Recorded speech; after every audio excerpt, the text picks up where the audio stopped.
রেখেছি 4 ইঞ্চি কপালে, ওটাই পাবো।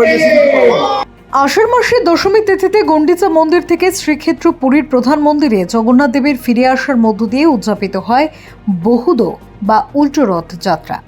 এই উপলক্ষে কলকাতার 10 নম্বর ওয়ার্ডে বিশিষ্ট সমাজসেবক তথা যুবনেতা খোকন দাসের উদ্যোগে আয়োজিত হল বর্ণাঢ্য উল্টো রথ যাত্রা।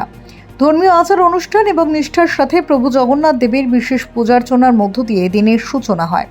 এরপর ঢাকঢোল, কীর্তন ও বর্ণাঢ্য শোভাযাত্রার মধ্য দিয়ে রথযাত্রার শুভ সূচনা ঘটে, যা সমগ্র হাতিবাগান অঞ্চল পরিক্রমা করে।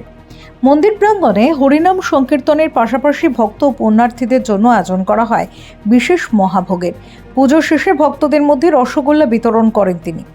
প্রতি বছরের মতো এবছরও এলাকার প্রান্তিক মানুষদের নিয়ে উল্টো রথের দিন পুরী ভ্রমণের ব্যবস্থা করলেন তিনি।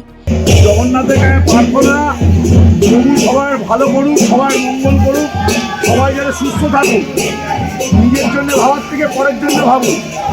প্রভুর জন্যে আমরা কিছু করার নেই। প্রভু আমাদের এত বছর এত উৎসব এত সুন্দরভাবে করায়, প্রভুকে ডাকি আগামী বছরও বছর বছর যেন প্রভুর আশীর্বাদ পেয়ে আমরা যেন ভালো করে প্রোগ্রাম করতে পারি। রথযাত্রা উৎসব আজকে পুরীতে নিয়ে যাচ্ছে, এবারে কত ভক্ত যাচ্ছে?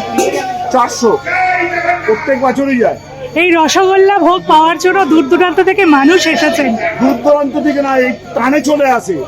এই আপনারা আসেন, আপনাদের দেখা দেখে এখানে প্রোগ্রাম হয়, জানে জগন্নাথ মহাপ্রভু আজকে নিজের বাসভবনে ফিরছে।